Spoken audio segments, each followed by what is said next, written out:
Gold, trusted gold buyers. మీరు తాకట్టు పెట్టిన బంగారాన్ని విడిపించి ఈ రోజు ఉన్న మార్కెట్ ధరకు కొనబడను.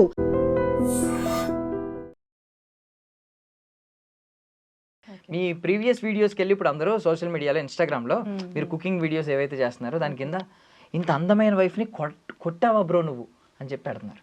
ఆయన ఏ మూమెంట్లో ఎందుకు చెప్పారనేది నాకు తెలియదు. అంటే ఇంటి గుట్టు ఈశ్వరుడు కూడా పట్టలేడు మనం చెప్పుకుంటే తప్ప. అసలు ఒకవేళ నిజంగా కొట్టినోడు కూడా కొట్టాను అని చెప్పుకోడు. మరి ఆయన ఎందుకు చెప్పుకున్నారో నాకు తెలియదు. కానీ ఇప్పుడు అందరూ వైఫ్ని కొడతావా అని చెప్పి అక్కడ బిందు మాధవి గారు ఆల్రెడీ స్టేట్మెంట్ పాస్ చేసి అసలు నీకు మనసే లేదు, నీకు హృదయమే లేదు అని అక్కడ అన్నారు. ఇప్పుడు కింద కమెంట్ కూడా ఇలాంటి కమెంట్స్ నేను చూశాను మీ ప్రీవియస్ వీడియోస్కి వెళ్ళి. దానికి ఏం సమాధానం చెప్తారు అసలు? ఇప్పుడు దీన్ని ఇది 1 సెంటెన్స్లో చెప్పాలంటే చెప్పొచ్చు, ఎలాబరేట్ చేసి కూడా చెప్తాను. బట్ ఫస్ట్ 1 సెంటెన్స్లో చెప్పాలంటే ఆయన ఆ పొజిషన్ అంటే ఆ ఏదైతే ప్లేస్లో చెప్పారో టెలివిజన్ మీడియా అందరు ముందు అట్లా ఓపెన్ అప్ అయ్యి తన ఒక సీక్రెట్ని అట్లా బయట రివీల్ చేశారో, that's why he call him as a హృదయ మానవ్. ఓకే, సో హృదయం నుంచి తను ఎప్పుడు ఉండాలి, నేను లైఫ్ అనేది అట్లానే లీడ్ చేయాలి అని అనుకునే మనిషి కాబట్టి ఒక షోని లీడ్ చేస్తానికి వెళ్తున్నారు. ఒక జర్నీ మొదలు పెట్టడానికి he started his journey there. So ఆ జర్నీ స్టార్ట్ చేసేటప్పుడు హృదయం మనం ఎట్లా ఆలోచిస్తాడు? డెఫినెట్గా హృదయంతోనే ఆలోచిస్తాడు కదా. ఏం చేస్తాడు? సో నేను నిజాయితీగానే ఉండాలి, షో కోసం కాదు. మేబీ రేపొద్దున నేను నో అని, it's a fraction of second no అని చెప్పేయచ్చు. ఈవెన్ నేను కూడా అగ్రీ చేయలేదు చెప్పినప్పుడు, బికాజ్ నాకు ఈవెన్ టెలివిజన్లో టెలికాస్ట్ అయ్యే ముందే తెలుసు నాకు యాక్చువల్గా చెప్పారనే విషయం. ఎందుకంటే మేము ఇంట్లోకి వచ్చినాక మాట్లాడుకుంటాం, ఎవ్రీడే షూట్కి వెళ్ళి వచ్చేవాళ్ళు, చెప్పారు ఇవాళ ఏం జరిగింది వాళ్ళు మేము మాట్లాడుకునేవాళ్ళం. సో అలా చెప్పారు. నేను అప్పుడే యాక్చువల్గా నాకు ఐఎమ్ ఇంటూ డిఫరెంట్ జోనర్లోకి వెళ్ళిపోయాను. నేను చెప్పాల్సిన అవసరం ఏముంది అనేసి అన్నట్టుగా. సో బట్ తను ఇచ్చిన ఎక్స్ప్లెనేషన్ ఏంటంటే, షో ఓకే, ఒక బిగ్ బాస్ జర్నీ వస్తుంది లైఫ్లో, ఇట్స్ అ పార్ట్ వస్తుంది, డెఫినెట్లీ గెలుస్తాం. ఎండ్ ఆఫ్ ది డే నేను అద్దం ముందు నుంచున్నప్పుడు నా అంతరాత్మని నేను క్వశ్చన్ చేయకూడదు. నా అంతరాత్మ నన్ను ఈ అబద్ధం చెప్పి కదా నువ్వు గెలుచుకున్నావు అనేది. Okay, let it be show, నాకు అవకాశం రాకపోయినా పర్లేదు కానీ నేనైతే ఉన్నది ఉన్నట్టే చెప్తాను అనేసి అన్నట్టుగా చెప్పారనమాట. అది బికాజ్ నేను కూడా అగ్రీ చేయలేదు చెప్పడానికి. బికాజ్ తనకు కూడా అది చాలా చిన్న విషయం in the sense yes or no అనే చెప్పాల్సింది. అక్కడ నో అని చెప్పేసేయచ్చు, there ends the matter.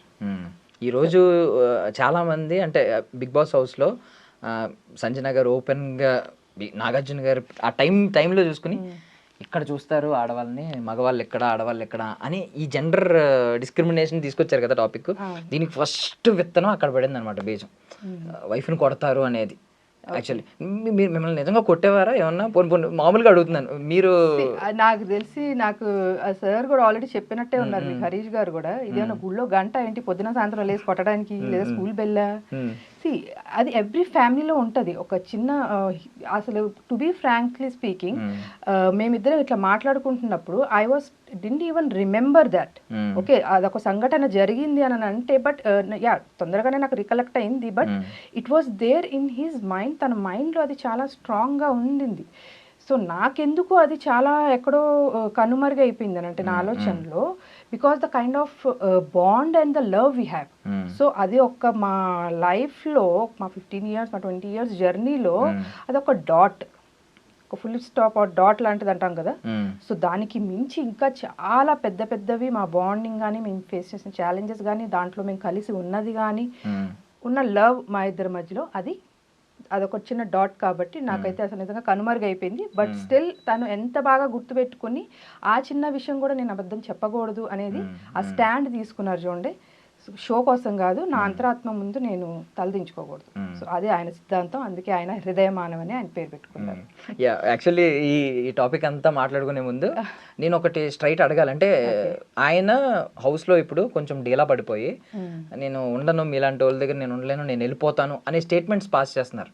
Even మీరు నామినేషన్స్లో చూసుకుంటే అందరూ కూడా, ఈవెన్ శ్రీజ, కామనర్స్ వాళ్ళు మనలో, ఐ మీన్ కామనర్స్లో ఉన్న వాళ్ళు కూడా వద్దు వెళ్ళిపోండి, ఇక్కడ వద్దు, మీరు మీలాంటి వాళ్ళు ఎవరు అవసరం లేదు వెళ్ళిపోండి అన్నట్టు పెద్ద రచ్చగొట్టే వ్యాఖ్యలు మొత్తం జరిగినాయి. సో ఆయన స్టేట్మెంట్ని చాలామంది ఏమో ఇంకొచ్చేద్దామని ఉందేమో, ఆయన మీ రీజన్ కూడా చెప్పారు.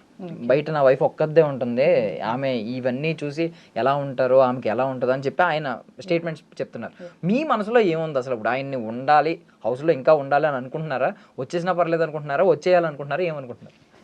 వచ్చేయాలనేది డెఫినెట్గా ఎప్పుడు ఎవరు అనుకోరు సేమ్ అందరిలాగానే. సో బికాజ్ అది మనం జర్నీ ఎందుకు స్టార్ట్ చేసాము, అలాగే ఆయన వీడియోస్, ఆయన ఈవెన్ అగ్ని పరీక్ష దాంట్లో కూడా చాలాసార్లు చెప్పారు అసలు ఈ వై బిగ్ బాస్.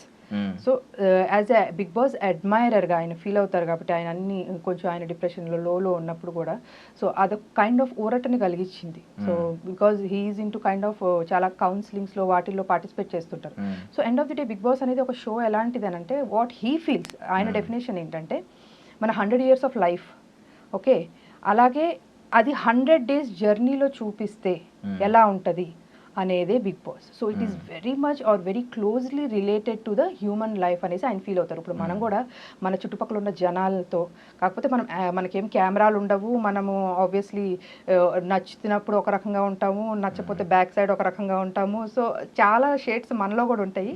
సో అవే బయట అక్కడ బిగ్ బాస్ హౌస్లో విత్ ఇన్ 105 daysలో కెమెరాల్లో క్యాప్చర్ అవుతూ సో మనల్ని మన పర్సనాలిటీని చేంజ్ చేసుకుంటూ బయటికి ఒక అప్గ్రేడెడ్ వర్షన్ వస్తుంది with in a span of that 105 days. So definitely అట్లా బయటికి వచ్చేయాలి అనేసి నేనైతే అనుకోను. డెఫినెట్లీ ఎందుకు స్టార్ట్ చేశారు, ఎక్కడ ఉన్నాము ఇప్పుడు, సో నెక్స్ట్ ఎక్కడికి చేరుకోవాలి అనేది ఈ 3 parameters చూసుకుంటే, యాక్చువల్లీ నేను మొన్న కొంచెం ఆయన తినట్లేదు అని అనుకున్నప్పుడు at least I might get any chance ఏమో అనేసి ట్రై చేశాను. బట్ ఆబ్వియస్లీ అది షో ఫార్మాట్ వాళ్ళు అలౌ చేయరు కాబట్టి సో నేను ఒక చిన్న ఏవీ కూడా ప్రిపేర్ చేశాను యాక్చువల్గా. సో లైక్ ఇప్పుడు నువ్వు ఇంత లోలో ఉన్నప్పటి నుంచి ఎలాగైతే నువ్వు అవుట్కమ్ అయ్యి ఇప్పుడు మొత్తం మళ్ళీ జనాల్లోకి వెళ్ళాలి, ఫేస్ చేయాలి సొసైటీని అని ఏదైతే నువ్వు నిర్ణయం తీసుకున్నావు, లైక్ ఫీనిక్స్ బర్డ్ ఎలాగైతే ఫ్రమ్ ద యాషెస్ బార్న్ అవుతుందో అది. సో ఆబ్వియస్లీ ఇది వన్ ఆఫ్ ది ప్లాట్ఫామ్. నువ్వు లైఫ్ లాంగ్ వెయిట్ చేయని అవసరంలా, ఒక 100 days ఆ జర్నీ మొత్తం లీడ్ చేయి. ఇట్స్ నాట్ దాట్ కప్పు గెలుచుకురావాలి, ప్రైజ్ తీసుకురావాలి కాదు, డెఫినెట్లీ అది వస్తుంది.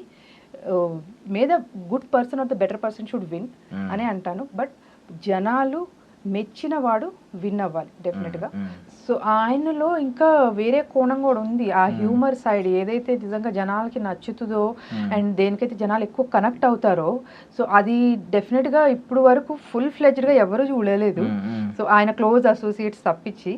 సో అది డెఫినెట్గా చూస్తే ఆయన్ని మాత్రం ఎవరు, బికాజ్ ఆయన ఆ సిచ్యువేషన్ని చాలా లైట్ చేసేస్తారు యాక్చువల్గా. ఈవెన్ మేము హాలిడేస్ అప్పుడు ఇంటికి వెళ్ళినా కూడా చుట్టుపక్కల వాళ్ళు అడుగుతారు, మా అమ్మ మీ పెద్ద అబ్బాయి వచ్చినట్టున్నారు కదా అని చెప్పి, అంటే అంత జోవియల్ అయిపోతుంది ఆ ఎన్విరాన్మెంట్. నిజంగా అంత సెన్స్ ఆఫ్ హ్యూమర్ ఉంటుందా? ఎగ్జాక్ట్లీ అదే అంటున్నా, అది ఎవరు కూడా కనెక్ట్ అవ్వలేదు ఇప్పుడు వరకు అని చెప్పేసి నేను అంటున్నాను. అంటే యాక్చువల్లీ షోలోనే చూపిస్తా, షోలోనే చెప్తాను ఒక 2-3 points. ఎగ్ విషయం జరిగినప్పుడు, ఓకే, ఎగ్ విషయం జరిగినప్పుడు సో అప్పుడు ముందు వరకు ఏం జరుగుతుంది, ఆమె ఎగ్ తిన్నారో లేదో ఎవరికి తెలియక అందరూ నెత్తులు కొట్టుకుంటూ అమ్మ చెప్పు చెప్పు చెప్పు అని అంటే ఆవిడేమో she's taking it a lighter way, okay she's creating some content over there, అది పండుతుంది, జనాలకి నచ్చుతుంది, వెళ్తుంది. సో పక్క నుంచి వాట్ హరీష్ గారు ఈస్ ట్రయింగ్ ఈస్ మీరే కదా తిన్నది చెప్పండి. That's what his body language and అది ఆల్రెడీ జరిగింది అక్కడ. సో నేను కొన్ని క్లిప్స్ అది కంప్లీట్గా లైవ్లో చూపించలేదు, నైదర్ ఇన్ ద ఎపిసోడ్ చూపించలేదు. బట్ నేను అప్పుడు ఆయన అక్కడ బాడీ లాంగ్వేజ్ని బట్టి నాకు అర్థమైపోయింది this could be the conversation between these two అని చెప్పేసి. సో ఆయన ఏంటంటే he's trying to bring out that truth out of her. Okay పోన్లే తింటే తిన్నారులే, నాకు తెలియదు చెప్పండి మీరే కదా తిన్నది అని చెప్పేసి. సో ఇప్పుడు జనరల్గా అందరూ ఆమె మీద ఎట్లా పడిపోతున్నారు, నువ్వేదో తప్పు చేసావు అని చెప్పి కొన్ని అనరాని మాటలు కూడా అనేసారు ఆమె అక్కడ యాక్చువల్గా. మేబీ శ్రీజ వేరే వాళ్ళు అనేసారు ఆ మాటలు. సో ఇంత జరుగుతున్నప్పుడు అలాగే షాంపూస్ బాటిల్స్ విషయంలో కూడా పోన్లే అండి వాళ్ళకి ఇబ్బందిగా ఉందంట కదా మీరు ఇక్కడ పెట్టద్దులే అని చెప్పి అంటే, చూడు ఇలా ప్రేమగా చెప్తే నేను వింటాను అని చెప్పేసి ఆవిడ గారు కూడా అన్నారు. అది ఒక మా లైఫ్లో మా 15 years మా 20 years జర్నీలో అదొక డాట్, ఒక ఫుల్ స్టాప్ ఆర్ డాట్ లాంటిది అంటాం కదా. సో దానికి మించి ఇంకా చాలా పెద్ద పెద్దవి మా బాండింగ్ కానీ, మేము ఫేస్ చేసిన ఛాలెంజెస్ కానీ, దాంట్లో మేము కలిసి ఉన్నది కానీ, ఉన్న లవ్ మా ఇద్దరి మధ్యలో అదొక చిన్న డాట్. కాబట్టి నాకైతే అసలు నిజంగా కనుమరుగైపోయింది. బట్ స్టిల్ తను ఎంత బాగా గుర్తుపెట్టుకుని ఆ చిన్న విషయం కూడా నేను అబద్ధం చెప్పకూడదు అనేది ఆ స్టాండ్ తీసుకున్నారు చూడండి. షో కోసం కాదు, నా అంతరాత్మ ముందు నేను తలదించుకోకూడదు. సో అదే ఆయన సిద్ధాంతం, అందుకే ఆయన హృదయమానం అని ఆయన పేరు పెట్టుకున్నారు. యాక్చువల్లీ ఈ టాపిక్ అంతా మాట్లాడుకునే ముందు నేను ఒకటి స్ట్రైట్ అడగాలంటే, ఆయన హౌస్లో ఇప్పుడు కొంచెం డీలా పడిపోయి నేను ఉండను, మీలాంటి వాళ్ళ దగ్గర నేను ఉండలేను, నేను వెళ్ళిపోతాను అనే స్టేట్మెంట్స్ పాస్ చేస్తున్నారు. ఈవెన్ మీరు నామినేషన్స్లో చూసుకుంటే అందరూ కూడా, ఈవెన్ శ్రీజ, కామనర్స్ వాళ్ళు మనలో ఐ మీన్ కామనర్స్లో ఉన్న వాళ్ళు కూడా వద్దు వెళ్ళిపోండి, ఇక్కడ వద్దు, మీరు మీలాంటి వాళ్ళు ఇక్కడ అవసరం లేదు వెళ్ళిపోండి అన్నట్టు పెద్ద రచ్చగొట్టే వ్యాఖ్యలు మొత్తం జరిగినాయి. సో ఆయన స్టేట్మెంట్ని చాలామంది ఏమో ఇంకొచ్చేద్దామని ఉందేమో, ఆయన మీ రీజన్ కూడా చెప్పారు, బయట నా వైఫ్ ఒక్కదే ఉంటుంది, ఆమె ఇవన్నీ చూసి ఎలా ఉంటారో ఆమెకి ఎలా ఉంటుందో అని చెప్పి ఆయన స్టేట్మెంట్స్ చెప్తున్నారు. మీ మనసులో ఏముంది అసలు? ఇప్పుడు ఆయన్ని ఉండాలి, హౌస్లో ఇంకా ఉండాలి అని అనుకుంటున్నారా, వచ్చేసినా పర్లేదు అనుకుంటున్నారా, వచ్చేయాలనుకుంటున్నారా, ఏమనుకుంటున్నారు? వచ్చేయాలనేది డెఫినెట్గా ఎప్పుడు ఎవరు అనుకోరు, సేమ్ అందరిలాగానే. సో బికాజ్ అది మనం జర్నీ ఎందుకు స్టార్ట్ చేసాము, అలాగే ఆయన వీడియోస్, ఆయన ఈవెన్ అగ్ని పరీక్ష దాంట్లో కూడా చాలాసార్లు చెప్పారు అసలు ఈ why Bigg Boss. So as a Bigg Boss అడ్మైరర్గా ఆయన ఫీల్ అవుతారు కాబట్టి ఆయన అన్ని కొంచెం ఆయన డిప్రెషన్లో లోలో ఉన్నప్పుడు కూడా సో అదొక కైండ్ ఆఫ్ ఊరటని కలిగించింది. So because he is into kind of చాలా కౌన్సిలింగ్స్లో వాటిల్లో పార్టిసిపేట్ చేస్తుంటారు. So end of the day Bigg Boss అనేది ఒక షో ఎలాంటిది అని అంటే వాట్ హీ ఫీల్స్, ఆయన డెఫినేషన్ ఏంటంటే మన 100 years ఆఫ్ లైఫ్, ఓకే, అలాగే అది 100 days జర్నీలో చూపిస్తే ఎలా ఉంటుంది అనేదే Bigg Boss. So it is very much or very closely related to the human life అనేసి ఆయన ఫీల్ అవుతారు. ఇప్పుడు మనం కూడా మన చుట్టుపక్కల ఉన్న జనాలతో, కాకపోతే మనకేం కెమెరాలు ఉండవు, మనము ఆబ్వియస్లీ నచ్చినప్పుడు ఒక రకంగా ఉంటాము, నచ్చపోతే బ్యాక్ సైడ్ ఒక రకంగా ఉంటాము. సో చాలా షేడ్స్ మనలో కూడా ఉంటాయి. సో అవే బయట అక్కడ బిగ్ బాస్ హౌస్లో విత్ ఇన్ 105 daysలో కెమెరాల్లో క్యాప్చర్ అవుతూ సో మనల్ని మన పర్సనాలిటీని చేంజ్ చేసుకుంటూ బయటికి ఒక అప్గ్రేడెడ్ వర్షన్ వస్తుంది with in a span of that 105 days. So definitely అట్లా బయటికి వచ్చేయాలి అనేసి నేనైతే అనుకోను. డెఫినెట్లీ ఎందుకు స్టార్ట్ చేశారు, ఎక్కడ ఉన్నాము ఇప్పుడు, సో నెక్స్ట్ ఎక్కడికి చేరుకోవాలి అనేది ఈ 3 parameters చూసుకుంటే, యాక్చువల్లీ నేను మొన్న కొంచెం ఆయన తినట్లేదు అని అనుకున్నప్పుడు at least I might get any chance ఏమో అనేసి ట్రై చేశాను. బట్ ఆబ్వియస్లీ అది షో ఫార్మాట్ వాళ్ళు అలౌ చేయరు కాబట్టి సో నేను ఒక చిన్న ఏవీ కూడా ప్రిపేర్ చేశాను యాక్చువల్గా.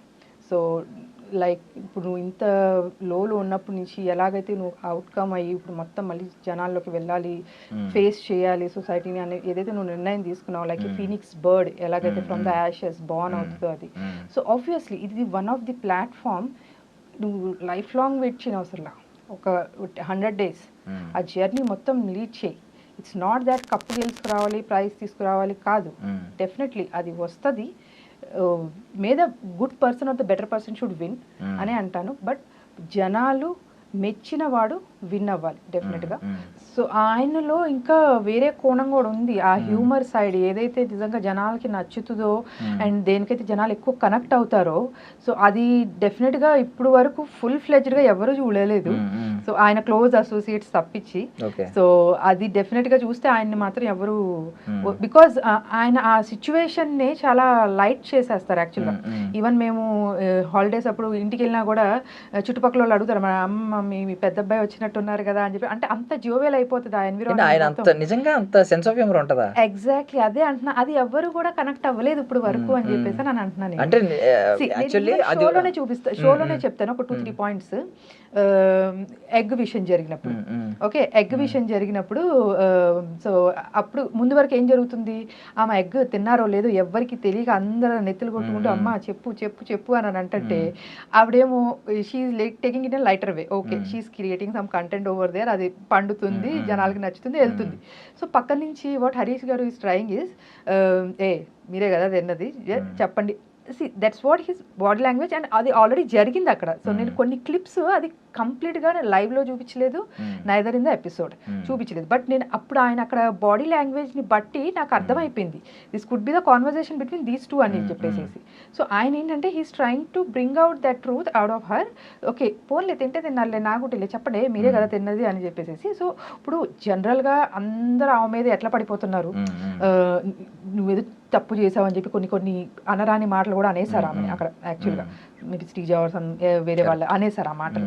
సో ఇంత జరుగుతున్నప్పుడు అలాగే షాంపూస్ బాటిల్స్ విషయంలో కూడా పోన్లే అండి వాళ్ళకి ఇబ్బందిగా ఉందంట కదా మీరు ఇక్కడ పెట్టద్దులే అని చెప్పి అంటే చూడు ఇలా ప్రేమగా చెప్తే నేను వింటాను అని చెప్పేసి ఆవిడ గారు కూడా అన్నారు.